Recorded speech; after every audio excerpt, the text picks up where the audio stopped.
What if everything you've been taught about human origin is a lie? What if the Garden of Eden wasn't in the Middle East, but right here in West Africa? What if a sophisticated civilization, masters of language, symbols, science, and spirituality existed thousands of years before the biblical Adam? In 2009, at the Harlem Book Fair, Professor Catherine Acholonu dropped a bombshell that shook history. They lived before Adam. The prehistoric origin of the Igbo people, the never been ruled, the true architects of ancient human greatness. Buried inscriptions, rock libraries, linguistic codes, lost African civilizations that shaped the world.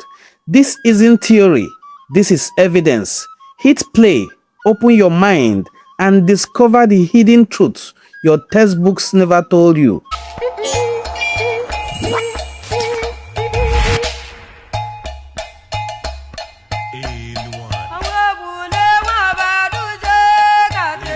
We believe that our findings have expanded the parameters of knowledge. We believe that our findings call for another look at the history of mankind. We believe that it is important that history be rewritten so that Africa's place, Black Africa's place in it, will be ensured. The contributions of Black Africans towards the making of world civilizations are what our findings are about. I am here on the invitation of the Harlem Book Fair, the largest Black book fair in the world, to present our new book, They Lived Before Adam. Its findings, the prehistoric origins of the Igbo, the never been ruled. Alternative title is The Igbo Since 1.6 million BC. Two things mark out our work as a new, and as some say, groundbreaking addition to scholarship. The first is the discovery and transcription of lost stone writings of prehistoric Africans. These inscribed stones, located in southern Nigeria in a very rural place called Ikom in Cross River State, have been attracting international researchers since the colonial days, but we were the first to see their inscriptions as a form of writing and to actually isolate and transcribe some of its letters. Another series of stone inscriptions called Ogam, found in Ireland, which many linguists have been struggling with for decades, were also transcribed by our team into an African language still spoken today in Nigeria. In fact, some Ogam inscriptions were found in West Virginia in USA. What we have found in the case of the inscribed monolith of southeastern Nigeria, the monolith of Ikom, is that they contain two letters that were the foundation of Proto-Cuneiform, a writing system used in Mesopotamia or Sumer before 4000 BC. The letters in question are the letter Ki and the letter Shi, the first and the last of the old Sumerian orthography. We also found some basic letters of early Egyptian hieroglyphics, such as the letters R and the letters N on the stones of Ikom. But the majority of the letters on the stones are from a Dravidian Indian language called Malayalam, as well as symbols now recognized as universal due to the fact that they now form the root of most cultures, religions, and sciences in the world. These include the cross, the spiral, the triangle, the circle, the concentric circle, and every other known geometric shape. The antiquity of the stones and the fact that they were discovered in the virgin forest where many were buried underground shows that they were indigenous and that they belong to the twilight days of human history. Prehistory, indeed. Oral tradition of the natives of Ikom say that the inscriptions were executed by the Stone Age people, the first humans to inhabit the area, and that they were invented by the first mother of humankind. They call this first mother Shisha, and say that she was the first woman to have borne a child by pregnancy, and that her first child was a boy through whom sin and death came into the world. The monolith dedicated to her in Ekom bear the name Shishe, just like the oral tradition, written in an orthography that includes proto-cuneiform, that is Sumerian proto-cuneiform, Proto-Canaanite, Dravidian Malayalam, and others. Her Ekom name, Shishe, is the same Hebrew name which Adam called Eve in the biblical story of creation. Her eyes and mouth form the Canaanite Hebrew letter Ayin, which is the first and highest sephira in the Hebrew Kabbalah.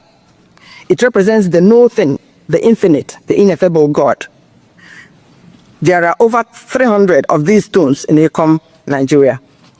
Another thing that marked a turning point in our research was the discovery by a team of archaeologists of the University of Nigeria in Nsukka of early Stone Age hand axes and other stone implements belonging to the time zone of 1.6 million BC to 500,000 BC. The archaeologists, Professor F.N. Anozie, Professor J.O. Ijoma, and others, working with some British faculty members of the Department of Archaeology, University of Nigeria and Nsukka in the 70s, discovered several lorry loads of non-polished as well as polished hand axes, picks, and other implements in a place called Ugwele in the zone of Okigwe in southeastern Nigeria. Their conclusion, published in a number of local journals at the time, was that the Okigwe home of Homo erectus, or Nigerian early man, was the one-stop shop, the warehouse that supplied survival tools to all pockets of Homo erectus habitation worldwide. For us, this means that it was from Okigwe, prehistoric Nigeria, that the out of Africa migrations of early man took off to populate the 5 continents of the globe. More so because Homo erectus implements discovered all over the world all look like they were made in the same Okigwe factory. This was also the conclusion of the archaeologists. Our linguistic analysis of samples of words from a number of languages spoken in all 5 continents of the globe today confirm what several other linguists have long suspected and concluded, that mankind, as the Hebrew Bible says, spoke one language at the beginning. Our comparative linguistic analysis of words from many languages across the globe show that Igbo, the language group that includes Okigwe, the home of the Nigerian Homo erectus, was in fact spoken by the earliest inhabitants of countries as far-flung as in Nigeria, Egypt, Mesopotamia, Turkey, India, China, Greece, United Kingdom, North America, South America, including the Greenland Eskimos. In fact, the 2 vernacular words that survived in Plato's description of Atlantis were found in sound and in meaning to have been directly derived from the Igbo language environment. So too were 90% of words used by Adam and his household, especially names of people and places and their meanings. Our research includes the origin and meanings of symbols used in every religion and sacred literature all over the world. In these, we found that Hebrew Bible, the Kabbalahs of the Hebrews and the Chinese, the Hindu Vedas and Ramayana, and the recently discovered Egyptian Christian Bible called the Nag Hammadi are of immense importance in revealing lost knowledge. Wherever we looked, we found evidence confirming the claims by geneticists who have been conducting mitochondrial DNA research in 4 leading universities here in USA, that all mankind came from sub-Saharan Africa, that Eve and Adam were black Africans. However, whereas it had been previously believed that Adam and Eve were descended from East African Lucy, our findings reveal that it was not an East African Lucy, but more like an Igbo Nigerian Chioma, who is actually from Okigwe, the home of the Homo erectus, who was Homo habilis, ancestor of Eve and Adam. So what I'm saying is that it was not Eve, it was not Lucy, but rather a Nigerian Chioma, an Igbo Chioma, who was the ancestor, the Homo habilis ancestor of Homo erectus who did the out of Africa migrations. We say this because research conducted by French paleontologists led by Professor Michael Brunet revealed that Australopithecus, the direct ancestor of Homo erectus, the ancestor of Homo sapiens, or Adam, lived at the Nigeria-Chad basin 7 million years, predating Lucy and even her newfound ancestors by a whopping 2 to 4 million years. This again confirms what Igbo oral traditions tell us, that we did not come from anywhere, that we are autochthons, that we are children of evolution, the uncreated, the never been ruled, the kings and queens of the earth and its peoples. First, Igbo oral traditions confirm the findings of geneticists that by 280,000 BC, human evolution was interrupted and Adam, a hybrid, was created through the process of genetic engineering. However, our findings reveal that the creation of Adam was a downward climb on the evolutionary ladder because he lost his divine essence. He became divided, no longer whole or wholesome. All over Africa and in ancient Egyptian records, oral and written traditions maintain that Homo erectus people were heaven beings and possessed mystical powers such as telepathy, levitation, bilocation, that their words could move rocks and mountains and change the course of rivers. Adam lost all that when his right brain was shut down by those who made him, created him. The direct descendants of Homo erectus were the small dwarfs who were the heroes of folk tales in every part of the world. It was they who founded and sustained Igbo civilization, where they continued to function till they were driven out by colonialists only recently. It was they who transported Igbo language and culture to all corners of the globe.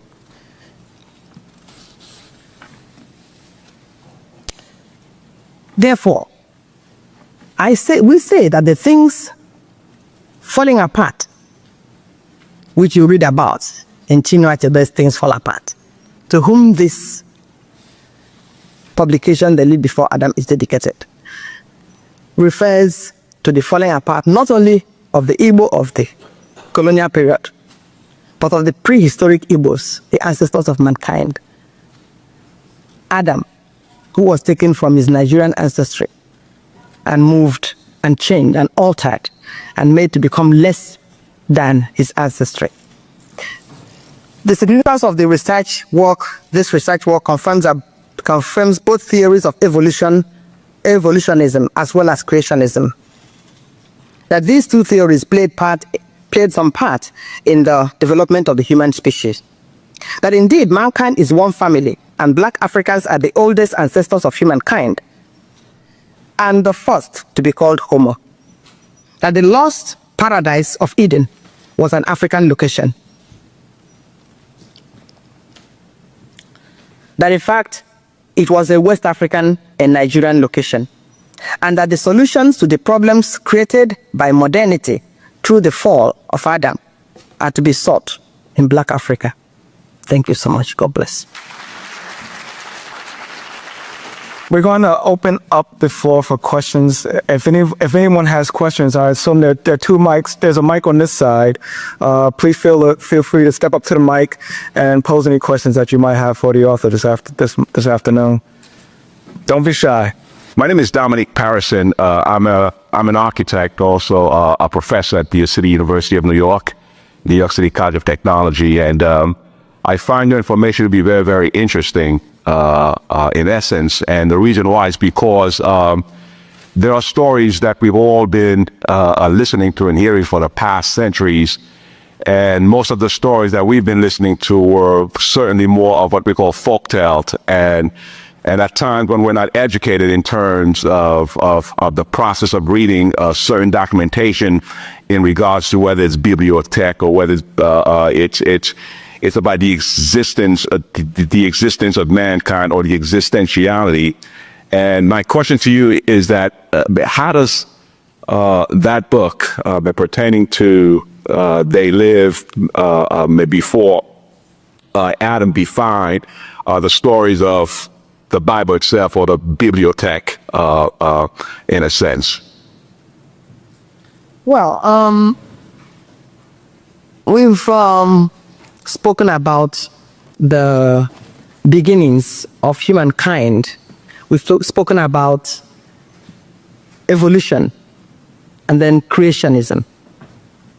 It's clear where Adam falls into that story. There is science and there is religion. Religion deals with issues of faith. And mostly, we don't deal with issues of faith when we do research. Because we believe that stories in the Bible, for example, as well as in some other scriptures, are like what you call folk tales and oral traditions. They are condensed information, condensed in such a way that the essentials are there, but the details are not often there. In the case of the creation of Adam and how it relates to the 280,000 years ago event when suddenly Homo sapiens sprung up, different from his ancestor, Homo erectus, and without a proper and normal, evolutionary growth that would have permitted that. Geneticists tell us that this showed that something happened. Someone affected, put a hand in the evolutionary process and interrupted it. And so the story we have in the Bible is actually, the story we have in the Bible is the process whereby a man and a woman who used to be naked and didn't know how to farm, didn't know how to, were not bearing children by the process of sex, suddenly changed and realized they were naked and or whatnot. So that's the point where creationism crosses the path of evolution. So that's all I can say at this point.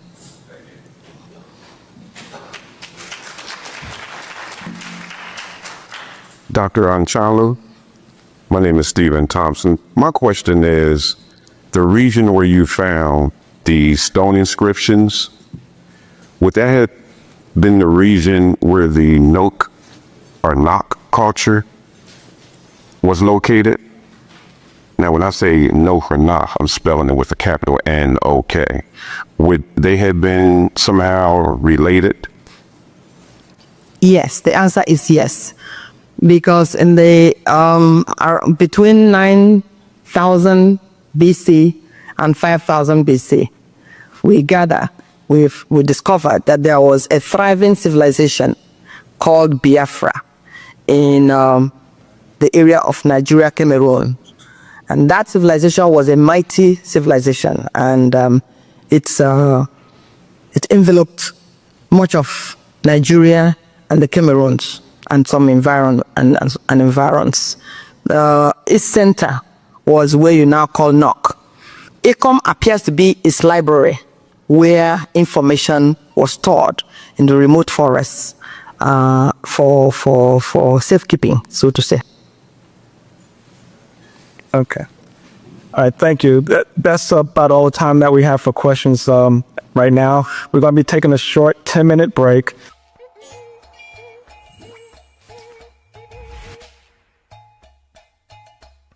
Elua.